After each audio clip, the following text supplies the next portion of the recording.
కాబట్టి దేవుని సంధానంలో ఈ యొక్క స్త్రీల విషయంలో బైబిల్ గ్రంథంలో అనేకమైన విషయాలు రాయబడ్డాయి. సామెతల గ్రంథము 31వ అధ్యాయంలో ఒక స్త్రీ లేదా ఒక తల్లి తన కర్తవ్యమును ఎలా నెరవేర్చాలో ఆ విషయాలన్నీ కూడా వ్రాయబడ్డాయి. గుణవతైన భార్య దొరుకుట అరుదు, అట్టిది ముత్యముల కంటే అమూల్యమైనది అంటాడు. స్తోత్రం చెప్పండి. కాబట్టి గుణవతైన భార్య దొరుకుట అరుదు అంటే దాన్ని కోరిది మనం మార్చవచ్చు. గుణవతి అయిన తల్లి, గుణవతి అయిన స్త్రీ. ఆ అధ్యాయం అంతా కూడా స్త్రీకి ఒక తల్లిగా ఒక స్త్రీ తన పిల్లల పట్ల లేదా తన భర్త పట్ల ఎలా బాధ్యత కలిగి ఉండాలో అందులో రాయబడ్డ విషయాలని కూడా, తల్లి తన పిల్లలకు ఏమి చేయాలి, లేదా స్త్రీ ఒక భార్యగా తన భర్త పట్ల ఆమె ఎలా వ్యవహరించాలి అనేది సామెతల గ్రంథంలో 31వ అధ్యాయంలో ఆ భాగాలన్నీ కూడా రాయబడ్డాయి. ఆ కింద వచ్చి చూస్తే మనకు అర్థమవుతుంది. చదవండి. 11వ వచనం చదవండి. ఆమె పెనిమిటి ఆమె యందు నమ్మిక ఉంచును, అతని లాభ ప్రాప్తికి వెలితి కలగదు. ఇది గుణవతి అయిన స్త్రీ యొక్క లక్షణం. స్త్రీ ఏం చేస్తుంది? తల్లి పాత్ర పోషిస్తుంది, భార్య పాత్ర పోషిస్తూ ఉంది. తను చేసేది ఏం చేస్తుందని తెలుసా? ఆమె పెనిమిటి ఆమె యందు నమ్మిక ఉంచును. భర్త ఏం చేస్తాడంట? తన భార్య యందు నమ్మిక ఉంచుతాడు. అంటే అంతగా ఆమె మంచి గుణము కలిగి ఉంటుంది, తన కుటుంబాన్ని తను చక్కదిద్దుకుంటుంది.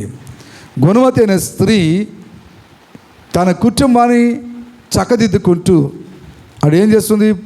భర్త పట్ల తన లాభప్రాప్తికి వెలితి కలుగుతుంటుంది. భర్త పట్ల ఏం చేస్తుంది? తనకు లాభాన్ని సమకూరుస్తుంది. చెప్పడం ఏం సమకూరుస్తుంది? ఎవరికి? తన పడిన కష్టాన్ని అంతటి కూడా భర్త పట్ల స్త్రీ లాభమును సమకూరుస్తుంది. అంటే దాని అర్థం ఏమిటి? తెచ్చినది ధనము జాగ్రత్తగా ఆమె పొదుపు చేస్తూ జాగ్రత్తగా డబ్బును వాడుతుంది.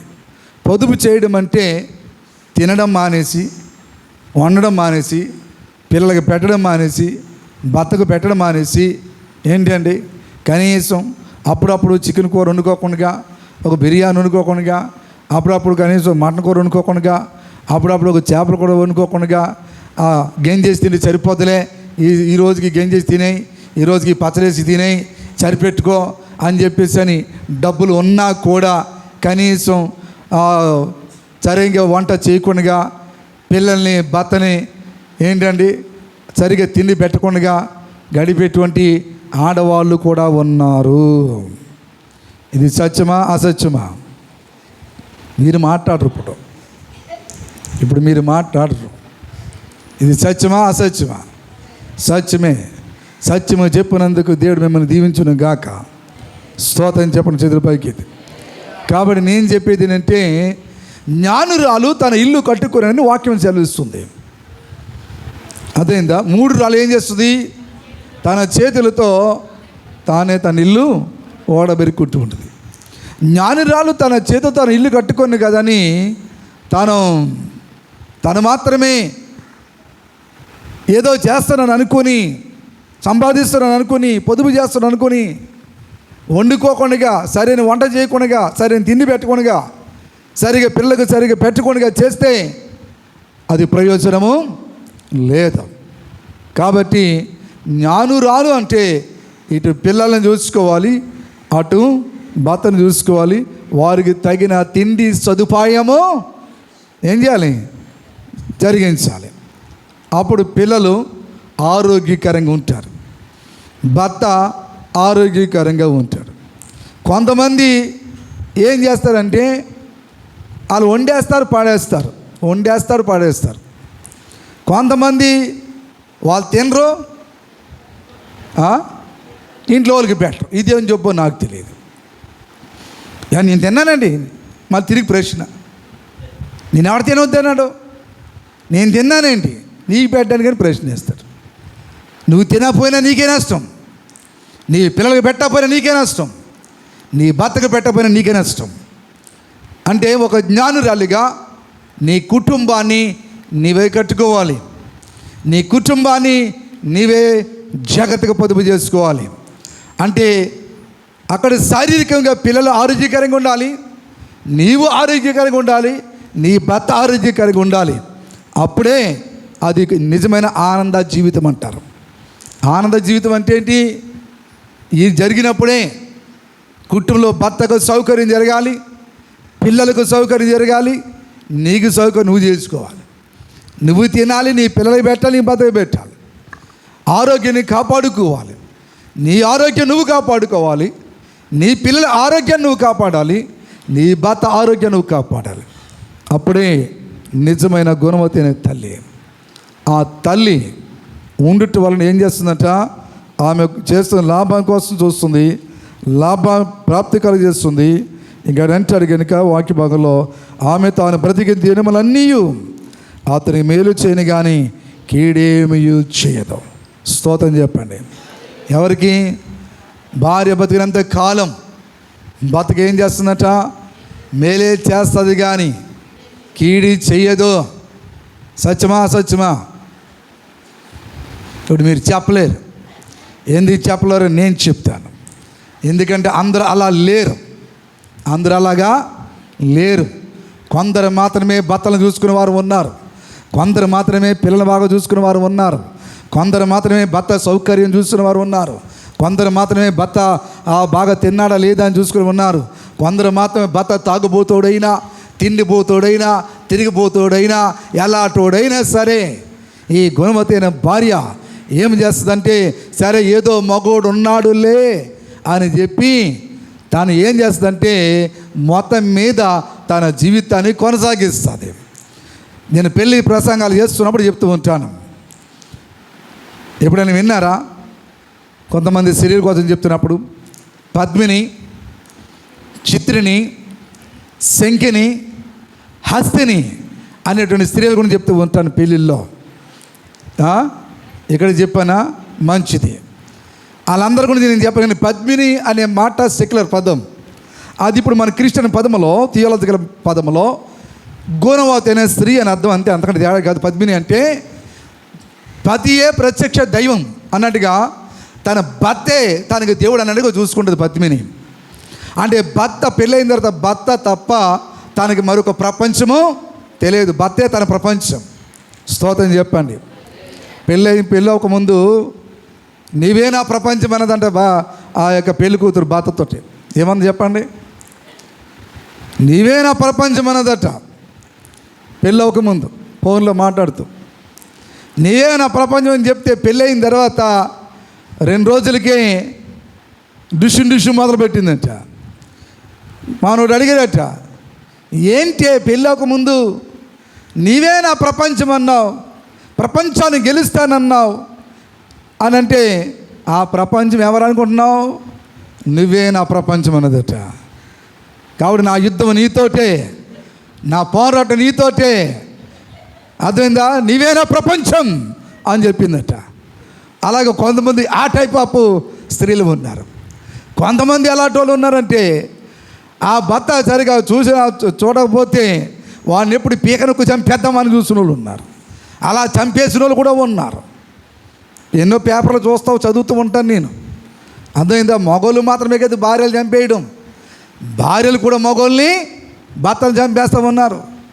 అర్థమైందా? నిద్రపోతూ ఉంటే పీకనొక్కు చంపేసిందో భార్య. అర్థమైందా? ఇటువంటి వాళ్ళు కూడా ఉన్నారు. కాబట్టి మీ అందరికి కూడా గుణవతి అనే స్త్రీలుగా దేవుడు మనం దీవించునుగాక. హస్తిని గురించి చెప్తున్నాను వినండి. హస్తిని అనే స్త్రీ ఉంటే, తన పేరు హస్తిని.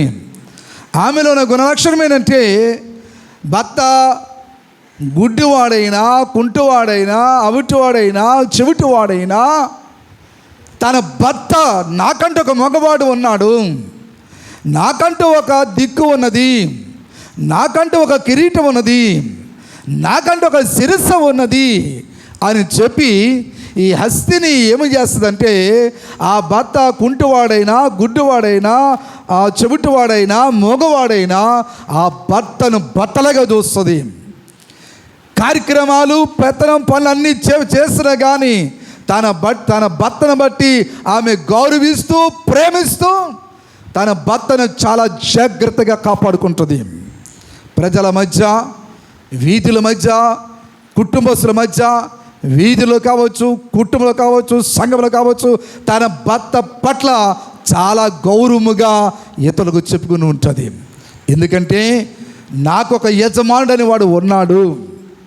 ఈ యజమానుడే ఈ తలే కానీ లేకపోతే నేను ఒక విధవరాలిగా ఉండిపోవలసి వస్తుంది, ఒక దిక్కులేని దానిగా ఉండిపోవలసి వస్తుంది. కాబట్టి భగవంతుడు నాకు ఈ అవకాశం ఇచ్చాడు, ఈ రీతిగా తనకు త్యాగం చేస్తే అవకాశం ఇచ్చారని చెప్పి ఆ దొరికిన భర్త మంచివాడైనా, చెడ్డవాడైనా, తాగిపోతైనా, తిండిపోతైనా, లేకపోతే తిరిగిపోతైనా, గుడ్డివాడైనా, కుంటివాడైనా, అవిటివాడైనా, చెవిటివాడైనా, షీ రెస్పెక్ట్స్ హర్ హస్బెండ్.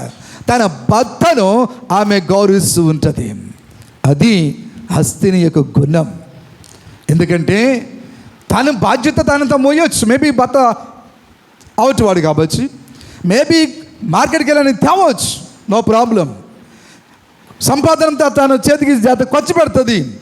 నా భర్త కుంటోడు, లేకపోతే అవుటోడు, చెవిటోడు, గుడ్డోడు, తాగుపోతాడు కదా, నేనే అంతా చేసుకున్నాను, నేనే తెలివైన దాన్ని, నా భర్తకేమి తెలియదు, అమాయకుడు అని చెప్పేసి అని అమాయకుడైన భర్తను మోసము చెయ్యక, జాతి విన్నాడు వాళ్ళం, అమాయకుడైన భర్తను మోసము చెయ్యక, ఇది నా సంసారం, నా కుటుంబం, నా భర్త కష్టం, నా భర్త కష్టార్జితం, ఇది నాకు, నా భర్తకు, నా పిల్లలకే చెందినది గనుక ఇది నేను జాగ్రత్తగా ఖర్చు పెట్టాలని చెప్పి జ్ఞానముతో సంసారాన్ని కొనసాగిస్తుంది హస్తిని. హస్తిని యొక్క గుణము అది.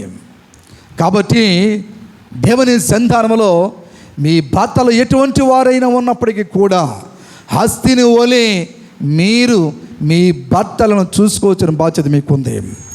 వారు మారకపోతే వారు మార్పు కోసం కన్నీరు విడిచి ప్రార్థన చేయవలసిన బాధ్యత మీ మీద ఉన్నది. కాబట్టి కొంతమంది భర్తకు తెలియకుండా ఏం చేస్తా తెలుసా? ఒక స్త్రీ గురించి చెప్తాను. చిత్రిని ఉంది, చెప్పండి ఏం పేరు ఇది? చెప్పండి ఆడవాళ్ళు, ఆ పేర్లు మీకే చెందిన అంది మిమ్మల్ని అడుగుతున్నాను. ఒకటి హస్తిని, రెండోది చిత్రిని. ఈ చిత్రిని చేసే పనులు ఏంటి తెలుసా? అన్ని చిత్రి పనులు చేస్తుంది అంటారు చూసారా, అది ఏంటి చిత్రి పనులు అంటే, ఈమె ఈదిలోకి వచ్చిన ప్రతి వస్తువు కొనేస్తుంది. పక్కింటమ్మ ఏం చీర కట్టిందో అది కొనడం ఏంటి, అది కట్టడం ఏంటి, నేను కొనలేనా, నేను కట్టలేనా అని అనుకుంటుంది. ఎలాగైనా కొనేయాలి, ఎలాగైనా కట్టేయాలి. భర్త తెచ్చిన జీతం అక్కడక్కడ చీర మడతలో దాచి, అదే కదా మీ బ్యాంకు. ఆడవాళ్ళ బ్యాంక్ ఏంటంటే చీర మడతలు. అది మీకు అందరికీ తెలిసిన నగ్న సత్యం. అవునుగా చెప్పండి, ఏమిటి అలా చూస్తున్నారు కదా?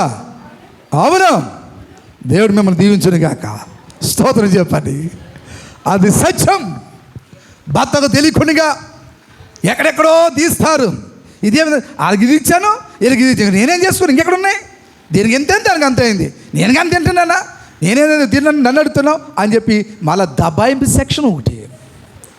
ఆ డబ్బులు తీసి జాగ్రత్తగా చీర మటలు పెట్టి దాచి పక్కింటమ్మ ఏ పొరుగింటోళ్ళు పక్కింటమ్మ ఏ మంచి పట్టు చీర కొన్నదో అది జాగ్రత్తగా చూస్తుంది. ఈమెకు జాత వినండి, భర్త మంచి బట్టలు వేసుకునే లేదో చూడదు, భర్తకు సౌకర్యం జరుగుతుందని పట్టించుకోదు.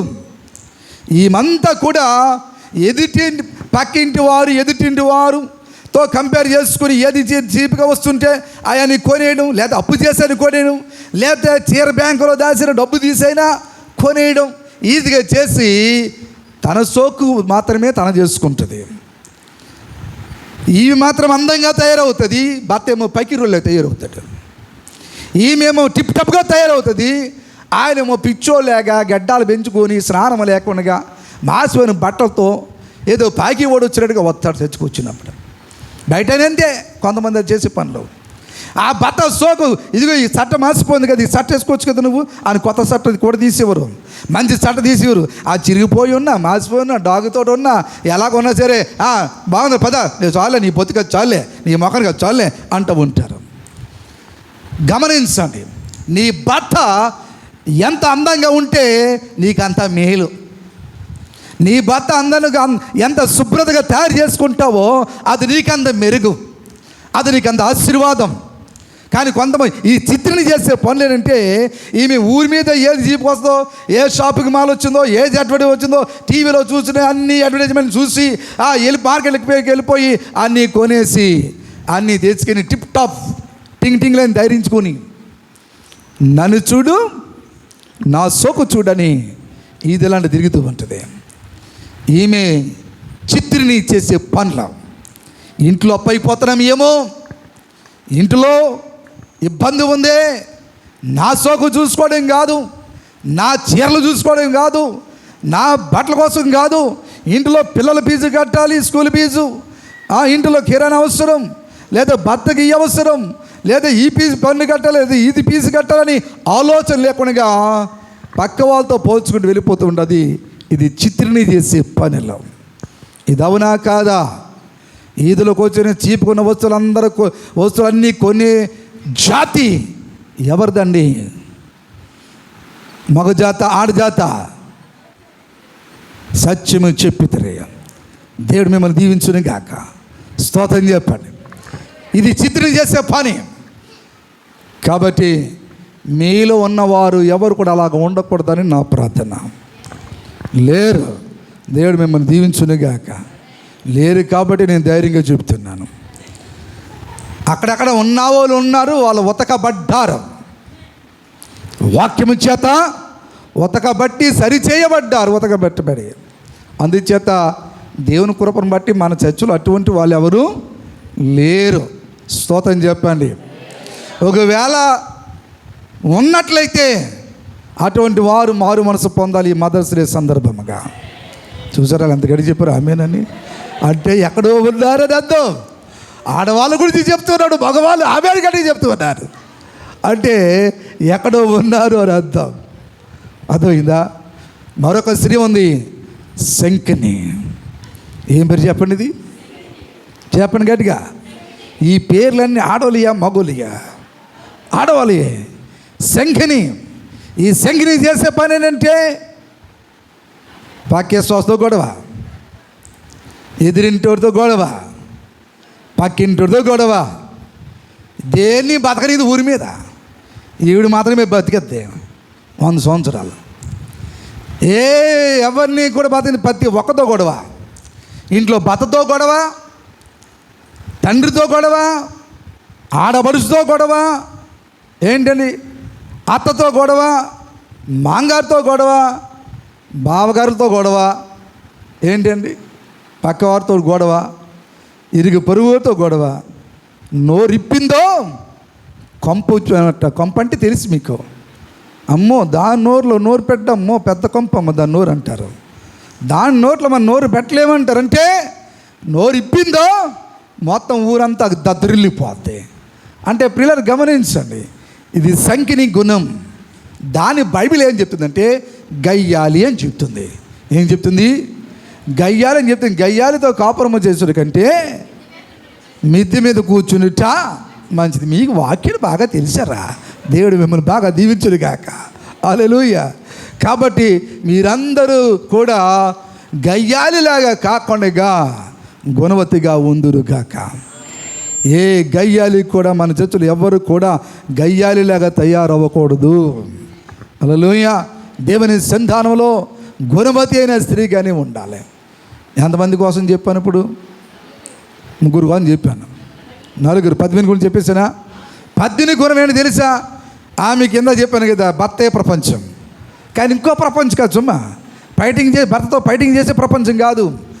భర్త ఆజ్ఞ లేకుండా, భర్త పర్మిషన్ లేకుండా, భర్తకు చెప్పకుండా రూపాయి కూడా ఈమె బయటికి ఎవరికి ఇవ్వదు. భర్తకు తెలియకుండా ఏది కూడా చేయదు. ఈమెమి చేసినా భర్త చెప్పి చేస్తుంది. అన్నీ కూడా భర్త ఎలాంటోనే సరే తన భర్తే నాకు కావాలి తప్ప ఏదో భర్త కోపపడ్డాడని అలిగి ఉలిక్కిపడి పెట్టుబట్టికి నిలిపోయి మా అమ్మ ఉంది మా నాన్న ఉన్నాడని పెట్టుబట్టి నిలిపోయే వ్యక్తి కాదు ఈమె. అర్థమైందా? పద్మిని గుణము ఎలాంటిదంటే భర్తను అంటు పెట్టుకుని ఉంటుంది, భర్తనే వెంబడిస్తుంది. ఈ రూతు చెప్తుంది కదా, నీ దేవుడే నా దేవుడు, నీ జనమే నా జనం, నీవి ఎక్కడికి వెళ్తే నేను అక్కడికి వస్తాను, నీవి ఎక్కడ చేస్తే నేను అక్కడ చేస్తాను అన్నట్టుగా ఈ పద్మిని గుణం ఏంటంటే భర్త ఎక్కడ ఉంటే అక్కడే ఉంటుంది. భర్తను విడిచిపెట్టదు పద్మిని. కోపం వచ్చింది కదా, లేదా అత్తగారు తిట్టారు కదా, లేదా మామగారు తిట్టారు కదా, లేకపోతే మా ఆయన తిట్టారు కదా అని ఉలిక్కిపడిపోయి వెంటనే పెట్టి సర్దేసుకుని అమ్మోళ్ళింటికి వెళ్ళిపోదు పద్మిని.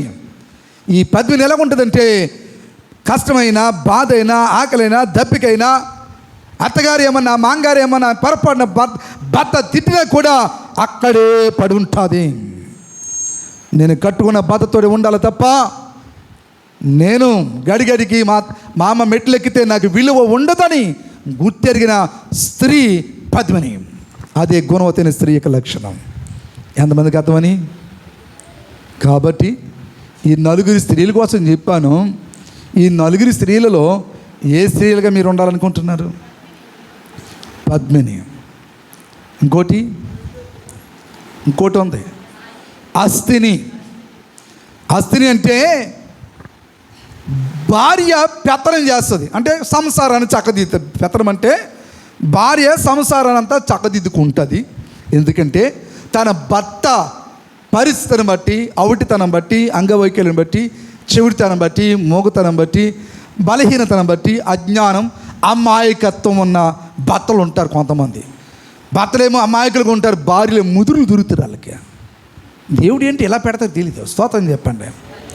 కొంతమందికి భర్తలు తెలివైన వాళ్ళు అనుకోండి, భార్యలేమో అమాయకులు దొరుకుతారు. కొంతమంది కనుక భార్య తెలివైంది అనుకోండి, భర్త అమాయకుడు తెలిస్తాడు. అమాయకుడు తోటి ఏం తెలియదు, వాడికి తినడం తప్ప అందుకని ఏం తెలియదు. అందుచేత దేవుడు ఇట్లాంటివి పెడుతూ ఉంటారు. కాబట్టి అస్థిని వలే భర్త ఎలా తోడైనా సరే దేవుని సంధానం తన భరించేటువంటి గుణం ఉండాలి. అది ఆర్థిక ఉన్నప్పుడు ఆ తల్లి మిగతా సమాజానికి ఆశ్చర్యకరంగా మారుతుంది. పద్మిని లేకున్న తల్లి గుణవతైన స్త్రీ గురించి చూపించనే అదే పద్మిని లక్షణం. ఆమె తన పిల్లలకు, తన దాసులకు, తన పని వారికి అంత కూడా తానే భోజనము సిద్ధపరుస్తుంది. కాబట్టి తల్లి అనేది ఇక్కడ కావలసింది. తల్లి అనేది కొన్నిసార్లు మాయమ్మ పెద్ద గయ్యాలండి. మాయమ్మ అమ్మో చాలా ప్రమాదం. మాయమ్మ నోట్లో నోరు పెట్టలేమండి. తల్లికి ఇది కాదు కావాల్సింది. మాయమ్మ అంటే నాకు ప్రాణం అని సాక్ష్యం చెప్పాలి. ఎవరు? కొడుకులను, కూతుర్లు. నేను మా అమ్మగారిని బట్టి నేను గర్వంగా చెప్తాను ఇప్పుడు కూడా. అర్థమైందా? మా అమ్మని బట్టి నేను ఎప్పుడు గర్వంగా చెప్తూ ఉంటాను, గర్వపడుతున్నాను. మా నాన్నగారిని బట్టి కానీ, మా అమ్మగారిని బట్టి కానీ. అటువంటి తల్లిదండ్రులు దేవుడు నాకు ఇచ్చింది నేను సంతోషిస్తూ ఉంటాను. అంటే కుటుంబాన్ని గుణవతిగా ఉండి చక్కదిద్దుకునే జ్ఞానాన్ని దేవుడు మా అమ్మకి ఇచ్చాడు. అందుచేత ఇప్పుడు కోడలు ఉన్నారు. మరి మా అమ్మగారికి కోడలు లేరేటి, 2 కోడలు ఉన్నారు. అర్థమైందా? 2 కొడుకులు, 2 కోడలు, ఒక కల్లుడు, ఒక కూతురు.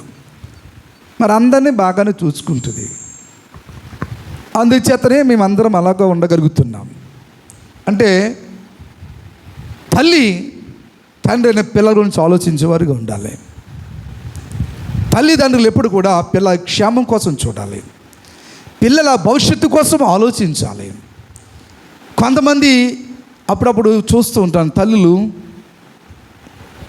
ఈ మధ్యన నాకు ఒక విషయం ఎదురైంది, నేను ఎక్కడ విన్నాను. ఆ తండ్రి వచ్చిన జీతం పక్కడోకి ఇచ్చేస్తాడట కొడుకు ఇవ్వకుండా. అంటే ఏమవుతుంది? తండ్రి ప్రేమేది, తల్లి ప్రేమేది, సంథింగ్ ఎక్కడో అటాక్ జరిగింది. బయటోళ్ళు కష్టం వస్తే బయటోళ్ళు ఎవరు రారు. ఎవరు వస్తారు చెప్పండి తల్లిదండ్రుల దగ్గరికి? నీ కొడుకు మంచోడైనా మంచోడు కాకపోయినా, నీ కూతురు మంచిదైనా మంచిది కాకపోయినా తల్లిదండ్రుల దగ్గరికి వచ్చేది ఫైనల్గా చూసుకునేది కొడుకు కూతురు మాత్రమే. అది గుర్తుంచుకోనండి. కనుక నీ తల్లిగా ఉన్న నీవు నీ కూతుర్ని నీ కొడుకుని నువ్వు బాగా చూసుకోగలిగితే నీ కాలు చెయ్యి వంగిపోయినప్పుడు వారు మనల్ని బాగా చూసుకుంటారు. హల్లెలూయా. కాబట్టి తల్లుల దినోత్సవ సందర్భంగా మీ అందరికీ చెప్పేది ప్రతి ఒక్కరు కూడా ఒక మంచి తల్లిగా ఉండాలి. ప్రతి ఒక్కరు. బైబిల్లో తల్లికి ఎప్పుడు కూడా ఆదరించే గుణం ఉంటుందని బైబిల్ రాసి ఉంది. యెషయా గ్రంథంలో 66వ అధ్యాయంలో 13వ వచనం ఏం రాస్తారో తెలుసా? ఒకరి తల్లి వారిని ఆదరించినట్లు నేను వారిని ఆదరించేదను.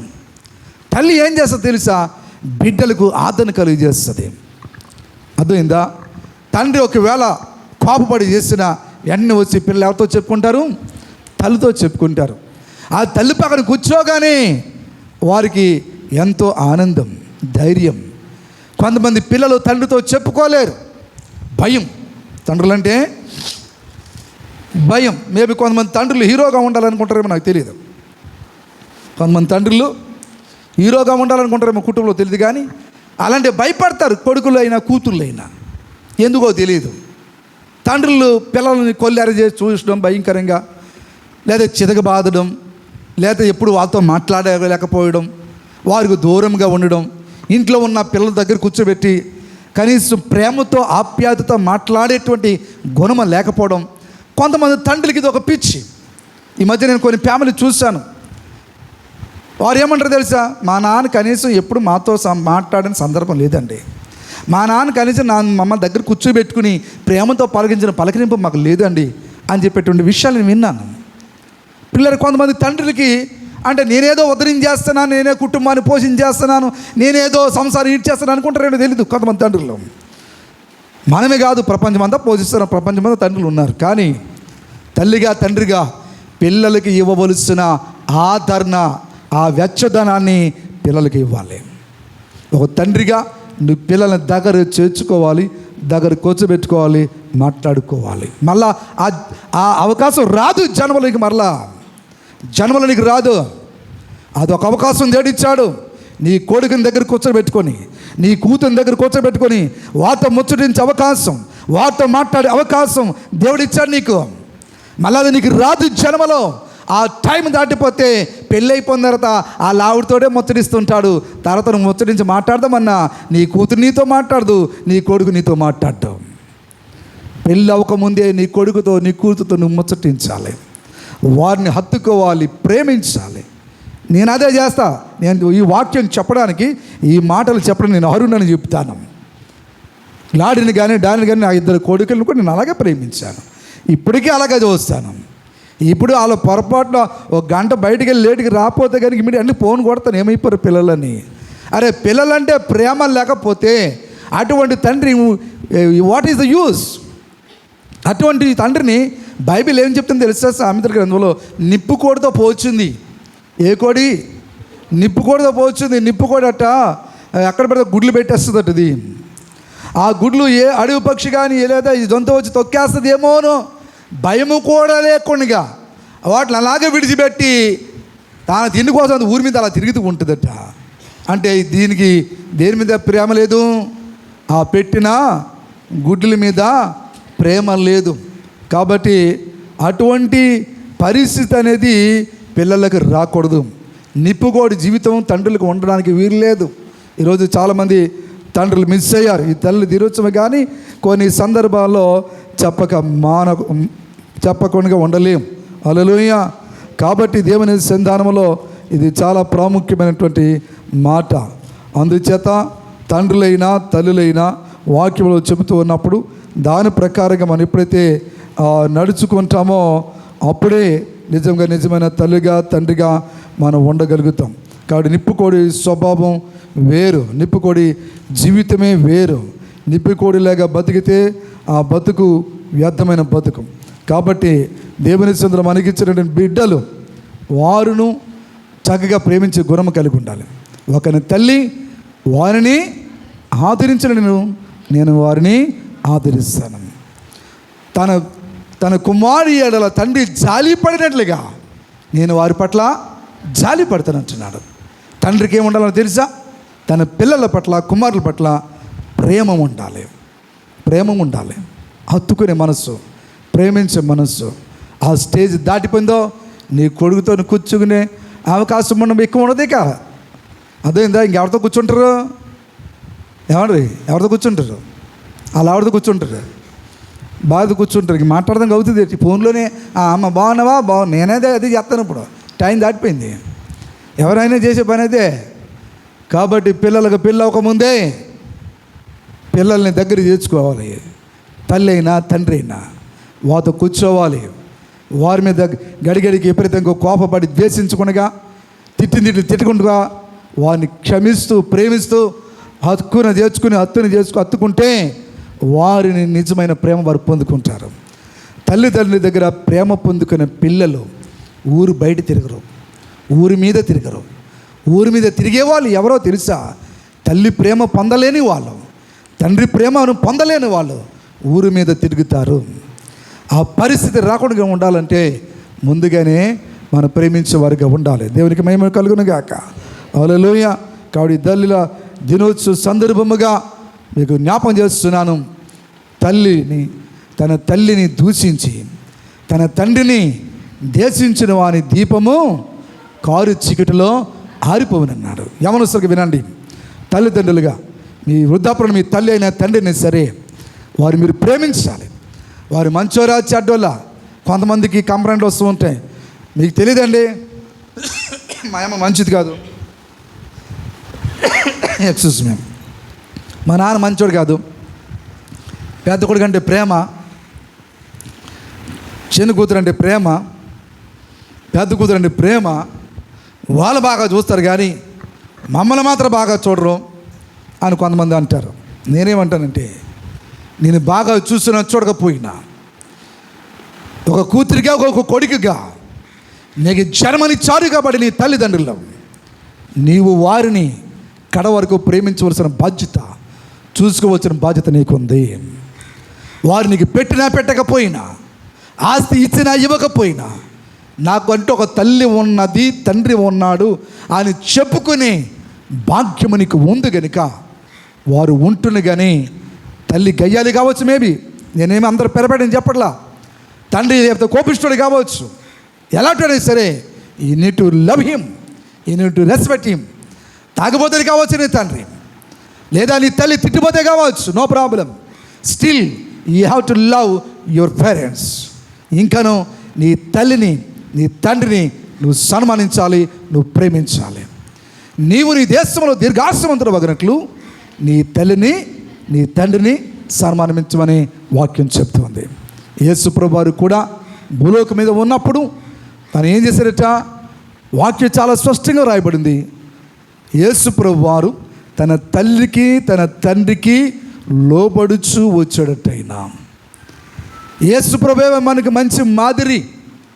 తల్లికి తండ్రికి లోబడుతూ వచ్చాడట. కొంతమంది పిల్లలు కేక్ కట్ చేస్తారు, ఈరోజు కూడా మన వాళ్ళు పెడతారు అనుకోండి. కేక్ కట్ చేసి తల్లికి తినిపించినంత మాత్రాన సంతోషం వచ్చేది ఒకరోజు కాదు. సంతోషం అనేది ప్రతిరోజు తల్లి జీవితంలో సంతోషాన్ని నింపే బాధ్యత కుమారుల మీద, కుమార్తెల మీద ఉంది. తల్లి సంతోషంగా ఉన్నప్పుడే కుమారుల జీవితం ఆస్వాదించబడుతుంది. వాక్య భాగాలు అంటాడు, మేబీ ఒక్కసారి చూడండి, సామెతల గ్రంథంలో 17వ అధ్యాయం అనుకుంటాను, చదవనమ్మా. 17:6 కుమారుల కుమారులు వృద్ధులకు కిరీటం, తండ్రులే కుమారులకు అలంకారము. చూసారా, తండ్రులే కుమారులకు అలంకారము. కుమారుల కుమారులు వృద్ధుల కిరీటం అంటే మనవళ్ళు. ఎవరి కిరీటం? మనవరాలు ఎవరి కిరీటం? తాతలకి, నానమ్మలకి, అమ్మమ్మలకి కిరీటం అంట. అయితే తండ్రులే కుమారులకు అలంకారం అన్నాడు. ఎవరు అలంకారం చెప్పండి మనకి? తండ్రి. గమనించండి, నీ తండ్రి శ్రమపడి కష్టపడి పెంచి పెద్ద చేశాడు. ఆ తండ్రి నీకొక అలంకారం. తండ్రి ఉన్నప్పుడు పెట్టినా పెట్టకపోయినా ఆ తండ్రి ధైర్యమే వేరు. నాకు తండ్రి ఉన్నాడని చెప్పుకుంటాం, ఆ ధైర్యమే వేరు. కాబట్టి ఆ తండ్రి ధైర్యం వేరు. గమనించండి, తండ్రులే కుమారులకు అలంకారం అని ఉంది, కానీ కుమారులు తండ్రికి అలంకారమని లేదు. అంచేత దేవుడు మనకిచ్చిన తండ్రిని తల్లిని ప్రేమించే వారిగా ఉండాలి. ఇది చాలా ప్రాముఖ్యం. కొంతమంది తండ్రిని కోల్పోయిన వాళ్ళు ఉంటారు, తల్లిని కోల్పోయిన వాళ్ళు ఉంటారు. వారందరికీ ప్రభువైన యేసుక్రీస్తే నిజమైన తల్లి తండ్రిగా ఉంటాడు. అందుచేతనంటాడు, ఒకని తల్లి వారిని ఆదరించినట్లు నేను వారిని ఆదరిస్తాను. కనుక తల్లి ప్రేమ ఆదరించేది. ఆ ప్రేమ బయట అక్కడ దొరకదు. బయట ఏ స్త్రీ దగ్గర ప్రేమ దొరకదు. బయట ఫ్రెండ్షిప్ చేస్తారు, అక్కడ ఎవరో ఆ ఆంటీ మా అమ్మకంటే చాలా మంచిది అంటారు. ఆ పిల్లప్పుడప్పుడు వచ్చి అంటారు, నీవు చూడు ఆ ఆంటీ చూడు ఎంత మంచిదో నువ్వు ఉన్నావు అంటది. ఇన్నాళ్ళు పెంచి ఓడిలో పెట్టుకొని పాలిచ్చి ముగ్గు పెట్టి పెద్ద చేసి నీ ఏంటిది నీ కాచుకున్న ముక్కు చీమిటి తుడిచి నీ బురదలో దొరికితే దాంతో కడిగి 1-2 ఎత్తి శుద్ధి చేసి చెట్టులా పెంచితే ఇప్పుడు ఏమంటుంది, ఆ ఆంటీ చూడు అంత మంచిదో నువ్వు ఉన్నావు. ఇది మాటలు. ఆంటీ పుట్టించిందా నీకు? ఆంటీ జన్మనిచ్చిందా? ఆంటీ పెంచిందా? ఆంటీ ముద్ద పెట్టిందా? ఎవరెవరితో పోలుస్తూ ఉంటారు. That is stupidity, that is non sense. కాబట్టి ఎవరో ఒక రోజు నీకు ముద్ద బాగా పెట్టినంత మాత్రాన, స్వీట్ కౌర్లు చెప్పి నేను ఎంతో మంచిగా మాట్లాడినంత మాత్రాన నీవు ఆంటీ కాదు సపోర్ట్ చేయవచ్చుంది. అర్థమైందా? దేవుని సంతానంలో నీకు నువ్వే ఏం చేయాలి తెలుసా? దేవునికి సమర్పించుకొని నీకు ఇచ్చిన తల్లిని తండ్రిని గౌరవించాల్సి తీసుకుని మాట్లాడు. వారిని ప్రేమించవలసినటువంటి బాధ్యత, గౌరవించవలసిన బాధ్యత తల్లిదండ్రులకు ఉంది. అందుచేతనే నీ తల్లిని ఏం చేయమంటాడు? నీ తండ్రిని దుఃఖపరచవద్దు, నీ తల్లిని ఆనందపరచము, సంతోషపరచమంటాడు. అర్థమైందా? వీడు అన్నకు తల్లి కూడెట్టడం, పిన్నమ్మ కొక్క అంటాడు అంటాడు. వీడి తల్లికే కూడి పెట్టడు, కానీ పిన్నమ్మకి మాత్రం కోక్క అంటాడు అంటాడు వీడు. అర్థమైందా? ఇది కాదు, ముందు నీ తల్లికి చూడు, పిన్నమ్మ కోక తర్వాత కొంది. కానీ నీకు తల్లిని ప్రేమించు. ముందు తల్లిని తిట్టవచ్చు, కొట్టవచ్చు, ఎలాంటిది కావచ్చు. అర్థమైందా? తప్పదు, ప్రేమించాలి.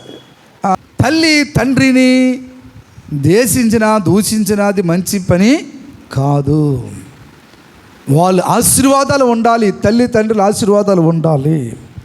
తల్లిదండ్రులుగా పిల్లలు కూడా, తల్లిదండ్రులుగా పిల్లలు ఎప్పుడు కూడా శాపనార్థాలు పెట్టకూడదు. ఒక తల్లిగా నువ్వు ఏదైతే పలుకుతావో, జీవ మరణములు నాలుక వశమని వాక్యం చెప్తుంది. ఒక తల్లిగా తండ్రిగా పిల్లలు తప్పు చేయొచ్చు, కాదని నేను అన్నాం. But you should not curse them. నీ పిల్లల్ని శపించకూడదు. నువ్వు శపించవంటే నీ వంశమే లేకుండా పోద్దు తరాలలో. తెలుసా సంగతి నీకు? పిల్లలు వర్ధిల్లాలంటే తల్లిదండ్రులు ఆస్వాదించాలి. నీ నాలుకలో జీవం ఉంది. ఏముంది చెప్పండి అందరూ? ఏముంది? జీవం ఉంది నీ నాలుకలో. మనమే ఆస్వాదించాలి, పిల్లల్ని మనమే దీవించాలి, వారిని శపించకూడదు. తప్పులు చేసినా సరే వారే మాటని కొంచెం తగ్గించుకోవాలి, కంట్రోల్ చేసుకోవాలి. ఎమోషన్స్ నీకు నోటికి వచ్చిన దానిలో పేలకూడదు, ఆ పదాలు ఉపయోగించకూడదు, తగ్గించుకోవాలి. మనం పొరపాటు ఇష్టానుసారంగా మాట్లాడమో ఆ శాపాలు పిల్లలకు తగులుతాయి. అర్థమైందా? అందుచేతనే తల్లిదండ్రులుగా మనం ఎప్పుడు కూడా పిల్లల్ని ఆస్వాదించడానికి ప్రయత్నం చేయాలి. వాడికి అలాగే అయిపోవాలి, వీడికి ఎలాగైపోవాలని ఎప్పుడు కూడా అనకండి మీ పిల్లలకి. ఆడు తాగిపోతే కావచ్చు, నీ కొడుకో తిరిగిపోతే కావచ్చు, ఆడు ఇంకొక మైండ్ సెట్ ఉండవచ్చు. మేబీ నువ్వు జస్ట్ ప్రార్థన చేయి చాలు, వాడే మారుతాడు. ఏదో ఒక దినాన్ని మారుతాడు. ఓపుకు పట్టు, శపించుకో పిల్లల్ని. నువ్వు శపించావో వంశము లేకుండా పోతుంది. అంటే వీడు ఉండడప్పుడు నీ కూతురుతో నీ కొడుకు ఉండడు, వంశమేమి ఉండదు. కాబట్టి నీ వంశావళి నిలబడాలంటే నీ పిల్లలను ఆస్వాదించాలి, ప్రేమించాలి, క్షమించాలి, హక్కును తీర్చుకోవాలి. శాపనార్థాలు పెట్టకూడదు ఎప్పుడు కూడా. కొంతమంది తెలియక ఏం చేస్తారంటే పిల్లలకి శాపనార్థాలు పెడతారు. పెట్టకండి, నెగిటివ్గా మాట్లాడకండి. వాళ్ళు ఏది చేయకపోయినా పోన్లేరా, నువ్వు మాడగలవు, నువ్వు చేయగలవు, ఇలా కెపాసిటీ ఉంది, ఏదో ఒక దీన్ని నువ్వు చేస్తావు అని సానుకూలంగా మాట్లాడండి. వాడు ఖచ్చితంగా ఆస్వాదించబడతాడు. So thinking should be different. Positive thinking ఆలోచించండి. పిల్లలు ఏదని చెప్తే వీడు చదివేస్తారట చదువు, వీడు చేసేస్తాడు జాబు, వీడు బతుకి జాబ్ ఒకటి, వీడికి ఒక ఉద్యోగం ఒకటి, వీడు ఏది చేతగలి ఎదవకే వీడు ఆడు చేసేస్తాడట అని ఇలాంటివి మాట్లాడుతుంటే ఆడికి ఎప్పుడు జాబ్ చేస్తాడు, ఆడికి ఎప్పుడు చదువుతాడు? నువ్వే శాపనాథాలు పెడుతుంటే ఆడు ఎప్పుడు బాగుపడతాడు? వాడిని ప్రోత్సహించు, ఎంకరేజ్ చేయి. లెక్కలు రాలేదా, శ్వాసలో ఫెయిలా, ఇంగ్లీష్లో ఫెయిలా, నో ప్రాబ్లం, ట్రై అగైన్, మళ్ళా ప్రయత్నం చేయి. నువ్వు చేయగలవు అంటే వాడికి చచ్చిపోయిన జీవం అంతా బయటకు వచ్చేస్తే లేచి బతుకుతాడు, మళ్ళాడు ప్రయత్నం చేస్తాడు, కష్టపడతాడు. అర్థమైందా? పట్టుదల. పిల్లలు ప్రేమిస్తే అతనెవరో ఆటో డ్రైవరు మన పేపర్లో ఇచ్చాడు. ఆ అమ్మాయి ఎంసీఏ చేసింది, జాబ్ కొట్టింది. తను చాలా చలనంగా చూశాడట, ఏదో పని చేసుకుని ఉన్నాడు అతను. పట్టుదల. వాడు తల్లిదండ్రులుగా పిల్లల్ని ప్రేమించేవారిగా ఉండాలి. దేవునికి మహిమ కలుగును గాక. హల్లెలూయా. కాబట్టి తల్లుల దినోత్సవం సందర్భంగా ఈరోజు మీకు ఇచ్చే హెచ్చరికలు ఇవి ప్రాముఖ్యమని గుర్తించుకొని దేవుని సందులో తల్లులుగా ఈ ప్రపంచంలో ఒక మంచి తల్లిగా నువ్వు మిగిలిపోవాలి. అర్థమైంది నా భాష? నువ్వు ఒక మంచి తల్లిగా, ఒకవేళ ఇంతవరకు డిఫరెంట్గా ఉన్నావు కానీ ఈ రోజు మారిపో. నీ తల్లి, నీ పిల్లలు, నీ కొడుకులు వచ్చి సాక్ష్యం చెప్పాలి, నీ కోడలు వచ్చి సాక్ష్యం చెప్పాలి. ఒక మంచి తల్లిగా మిగిలిపోవు నువ్వు సమాజంలో. చచ్చిపోయిన తర్వాత తరతరాలు నీ గురించి మాట్లాడుకోవాలి. ఒక మంచి తండ్రిగా మిగిలిపోవాలి భూమి మీద. అంతే, దానికి మించింది మరొకటి లేదు. ఇదొకటే నేర్చుకోవాలి. ఎప్పుడైతే మనం ఇది నేర్చుకుంటామో అన్ని విషయాలు తగ్గించుకుంటాం, ప్రేమిస్తాం. పిల్లలు తల్లిదండ్రులు గొడవలు వచ్చినా వాక్యం ఉంది కదా, నెరవేర్చబడుతుంది. అత్త కోడల మీదకి, కూతురు తల్లి మీదకి లేచును, ఎవరింటి వారు వారికి విరోధులు అగుదురని మీకా గ్రంథములో 7వ అధ్యాయములో 6-7 వచనం రాయబడి ఉంది కదా. కాబట్టి వాక్యాలు నెరవేర్చబడతాయి. ఎవరింటి వారు విరోధులు అవుతారు, అయి నన్ను శపించవద్దు. ఒక దినాన్ని నీ కూతురు, నీ కొడుకు తప్పు తెలుసుకొని వచ్చి నీ కాలు మీద పడే సమయం వస్తుంది. అంచేత ఓర్పు ఉత్సాహంతో వారి కొరకు ప్రార్థన చేయండి. దేవునికి మహిమ కలుగును గాక. హల్లెలూయా.